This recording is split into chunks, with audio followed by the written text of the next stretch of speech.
हर हर महादेव मित्रों। मैं सचिन कुमार मिश्रा अपने YouTube channel Shri Sachinesh astrology पर आपका स्वागत करता हूं। मित्रों, कल जो मैंने वीडियो बनाया था कि अचानक से जीवन में परेशानी आए तो क्या किया जाए, तो अचानक से परेशानी आने का मतलब पितृदोष होता है। कि घर में किसी तरह का पितृदोष हो तो अचानक से जीवन में परेशानी आती है। अच्छा, कई लोगों ने उसके बाद फ़ोन करके या मैसेज करके पूछा कि गुरुजी, पितृदोष का मतलब क्या प्रेतांशिक बाधा होती है, कोई भूत प्रेत लगा होता है? तो ऐसा नहीं है। प्रेतांशिक बाधा या पितृदोष जो होता है, देखिए, भूत प्रेत इतने खाली नहीं है कि लोगों के पीछे पड़े रहेंगे और परेशान करते रहेंगे, ऐसी कोई बात नहीं है।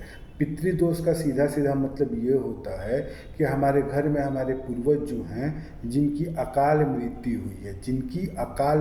हुई है, और उनकी शांति अच्छे से नहीं हुई है, वो परेशान करते हैं। और वो परेशान किस तरीके से करते हैं? तो जीवन में अचानक से बाधा उत्पन्न करके घर में मांगलिक कार्य नहीं होगा, पुत्र प्राप्ति में बाधा आएगी, विवाह में बाधा आएगी, कैरियर बढ़िया नहीं बन पाएगा, पढ़ने में मन नहीं लगेगा, आत्महत्या का विचार बार बार मन में आएगा, सुसाइडियल टेंडेंसी जिसको कहा जाता है, आत्महत्या का विचार। तो ये आत्महत्या का विचार मन में आएगा, मन में अनजाना भय बना रहेगा कि कहीं जा रहे हैं कुछ गड़बड़ ना हो जाए, या ऐसे किसी बात से डर कि मतलब कहीं कोई बुरा मत हो जाए, कहीं कुछ गड़बड़ ना हो जाए, इस तरीके का डर बना रहता है। तो इस तरीके की जो भी समस्याएं होती हैं, या कार्य खूब बढ़िया चल रहा है अचानक से ख़राब होने लगना, ऐसा भी होता है कि बहुत बढ़िया से आदमी काम कर रहा है, अचानक से कार्य में कोई लगता है कि अवरोध आ गया, काम सारा बन जाता है और बीच में अचानक से अंत में जाकर के वो ख़राब हो जाता है, फिर हम जीरो पे ही पहुंच जाते हैं। तो इस तरीके की जो भी समस्याएं हैं, तो ये सब पितृदोष से संबंधित हैं। चाहे जब सूर्य या चंद्रमा जो होता है, सूर्य या चंद्रमा वो जब नीच अवस्था में हो या कमज़ोर अवस्था में हो, तो उस समय तबीयत खराब होना, या उस समय बार बार इसी तरीके की कोई परेशानी होना, चोट दुर्घटना, अचानक से मतलब जो भी परेशानी आए, तो इस टाइप की जो भी परेशानी आती है, तो इस सबका कारण पितृदोष होता है। तो पितृदोष के लिए तो कल उपाय एक मैंने बताया था। अब एक उपाय मैं आपको और बताने जा रहा हूँ। ये दोनों उपाय ज़बरदस्त है, मेरे गुरुजी ने मुझे बताया है, मैंने इसे खुद पे भी किया है और लोगों से भी करवाया है इस उपाय को, और इससे काफ़ी लाभ मिला है। मतलब जिस काम के लिए किया गया है उसमें निश्चित रूप से सफलता मिली है। अब ये कितना % काम करता है नहीं करता है, ये तो कोई मीटर स्केल है नहीं मेरे पास कि मैं नाप के बता सकूं, लेकिन ये है कि जिस काम के लिए इस उपाय को किया गया है वो काम हुआ है, उस कार्य में सफलता मिली है। एक सबसे बड़ी बात ये है कि पितृदोष में हम लोगों को थोड़ा सात्विक बन के रहना पड़ता है।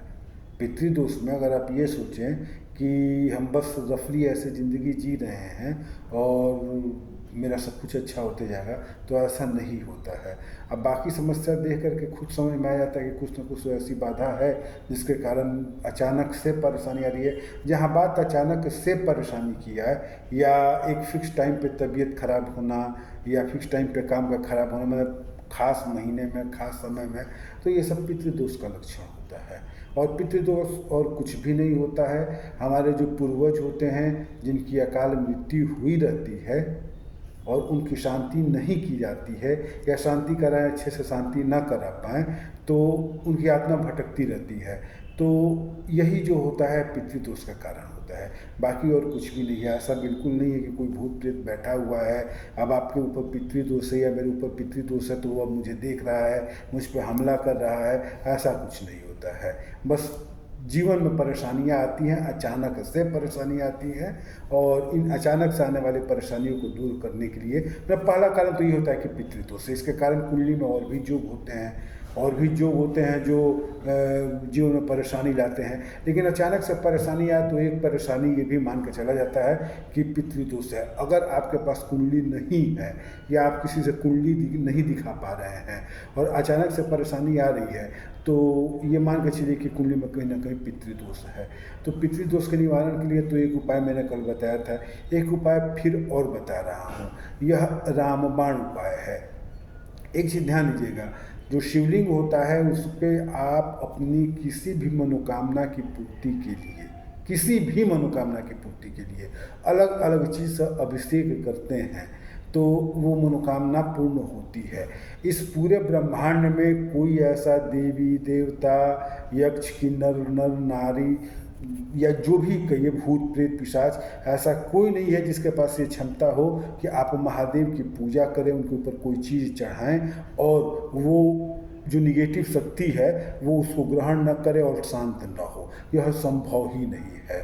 तो जैसे शत्रुनाश के लिए हम लोग रुद्राभिषेक करवाते हैं तो सरसों तेल से रुद्राभिषेक करवाते हैं। सामान्य सुख शांति के लिए दूध से किया जाता है।